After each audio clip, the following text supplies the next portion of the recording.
नमस्कार, मैं doctor Mukesh Chandak dental clinic के डायरेक्टर।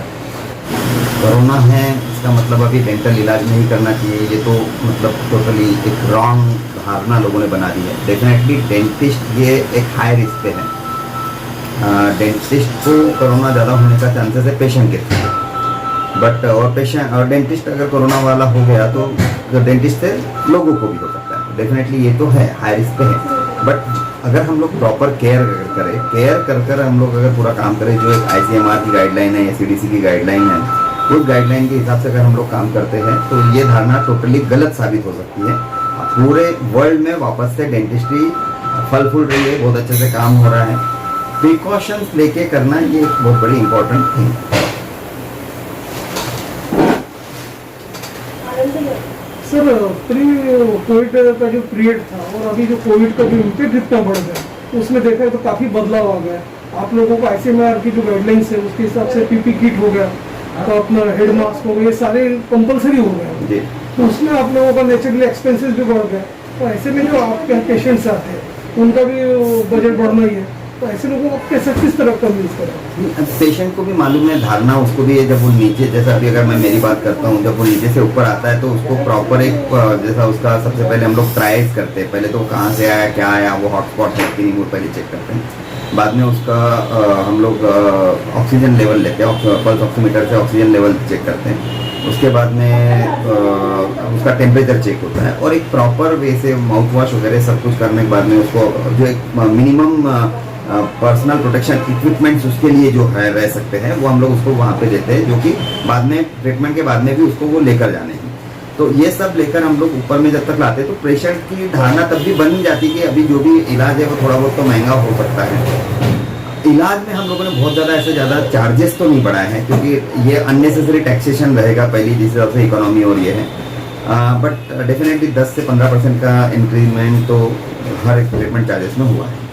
ऐसे काफ़ी पेशेंट्स रहते हैं जो अपने ट्रैवल हिस्ट्री को हाइड करते हैं, क्या आते कि उनको डायबिटीज़ भी रहता है, जो कि हाई रिस्क पे है अभी पर्टिकुलरली डायबिटीज़ में। तो ऐसे जो पेशेंट्स हैं तो वो जो आप छुपाते जानते हैं और समूह कैसे वो ऐसा डिटेक्ट होते हैं, तो ऐसे समय आप प्रिकॉशनरी मेजर्स क्या लेते हैं? ऐसा है कि डायबिटीज अगर कोई छुपा रहा है, ट्रैवल हिस्ट्री कोई छुपा रहा है, तो भी उससे इतना ज़्यादा फर्क नहीं पड़ता।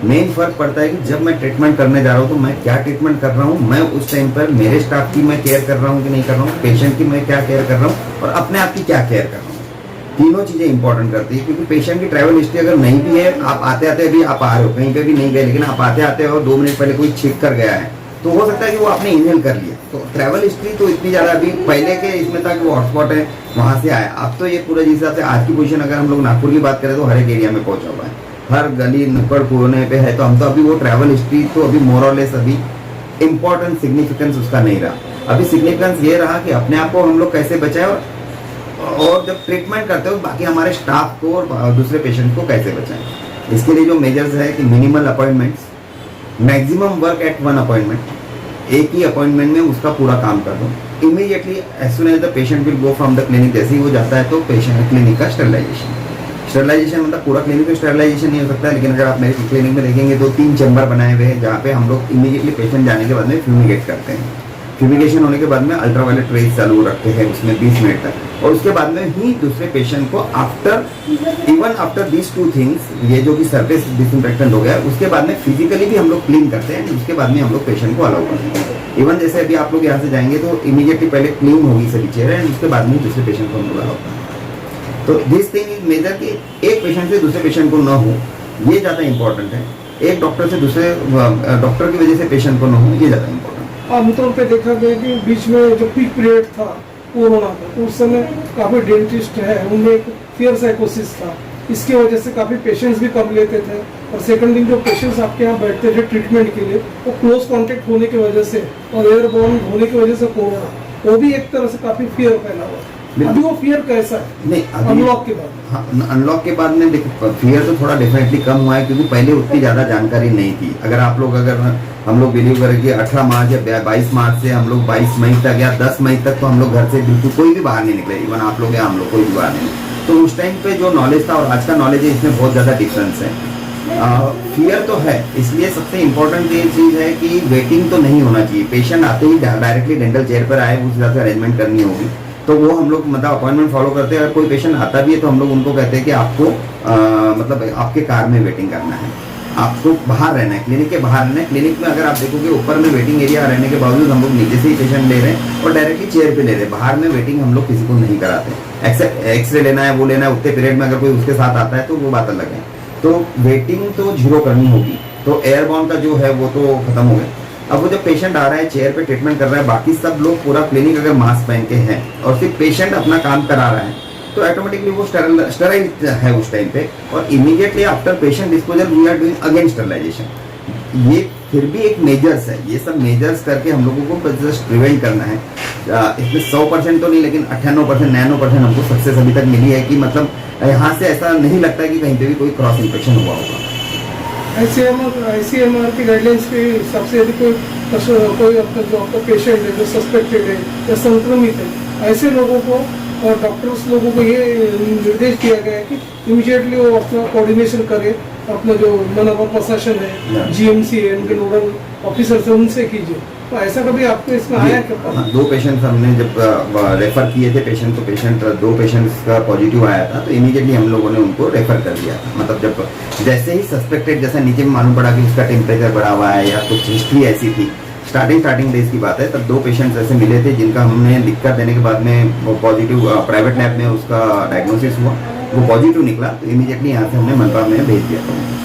पहले तो सर ऐसा कुछ ऐसा आता था इफेक्ट, तो उसकी वजह से पूरा हॉस्पिटल को सील करता था। हम लोग में कई हॉस्पिटल से सील हो चुके थे पहले, लेकिन अभी कुछ रियलाइजेशन दिया होगा, तो इस टाइप का ऐसा कुछ आपको फेस करना पड़ेगा? नहीं, फॉर्चुनेटली तो फेस नहीं करना पड़ा। और वैसे भी हॉस्पिटल को सील करना ये मतलब वैसे भी सोल्यूशन नहीं था, इसीलिए शायद बंद हो गया हो। क्योंकि अगर ऐसा सोल्यूशन रहता तो फिर एक तो सर्विसेज नहीं दी जाती और सभी डेंटिस्ट या सभी मेडिकल फैसिलिटी जो है डर के हमारे घर में बैठी रहती। तो आज जो पेशेंट्स है उसकी जो अगर आपको दांत का दर्द हुआ तो आपको मालूम है कि वो कितना वेदना फुल रहता है वो दांत का दर्द। तो ऐसे इसमें उसको रिलीफ मिलना बहुत मुश्किल था, या अनफॉर्चुनेटली उसको ऐसे जगह पे जाना पड़ता था कि जहाँ पे पूरी तरह से केयर नहीं होती।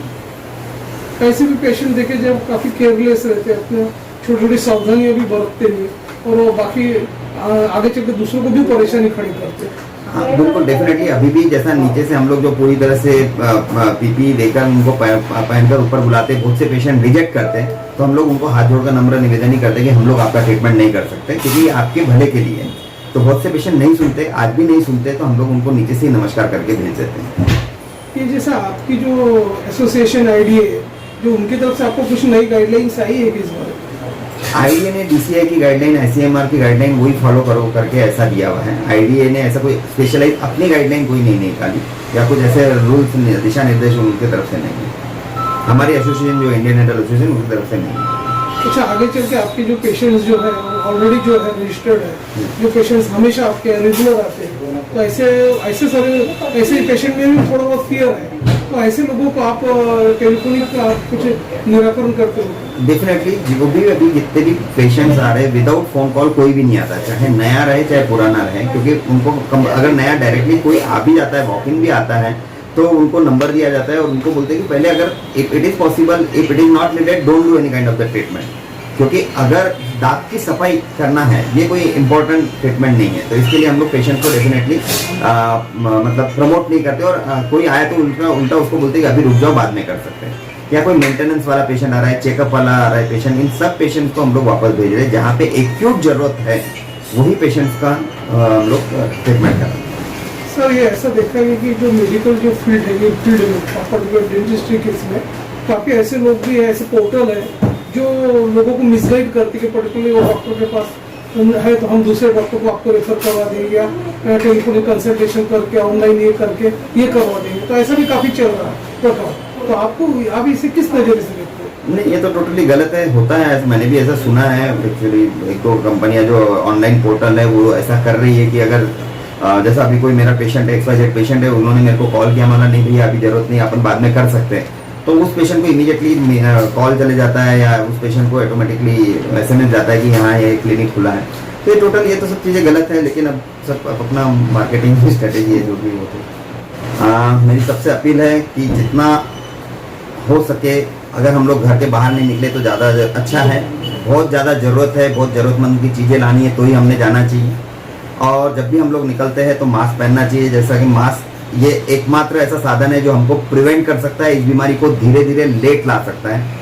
जितना ये बीमारी हमारे को धीरे धीरे आएगी या लेट आएगी उतना हमारे लिए फायदा होगा, क्योंकि उतना मेडिकल जगत उस टाइम पे प्रगत कर चुका होगा, उसकी कोई प्रॉपर दवाई होगी और हमको शायद 14 दिन के लिए क्वारंटाइन नहीं होना पड़ेगा, एडमिट नहीं होना पड़ेगा, सिर्फ टैबलेट लिख के देंगे और हमारा काम हो सकता है। तो हमको ये बीमारी अगर हमको धीरे लानी है, लेट लानी है, तो हमको घर से नहीं निकलना है और जब भी निकले तो मास्क पहन के निकलना है, सावधानी रखना है, अपनी आप सेहत को बचाए रखें। जय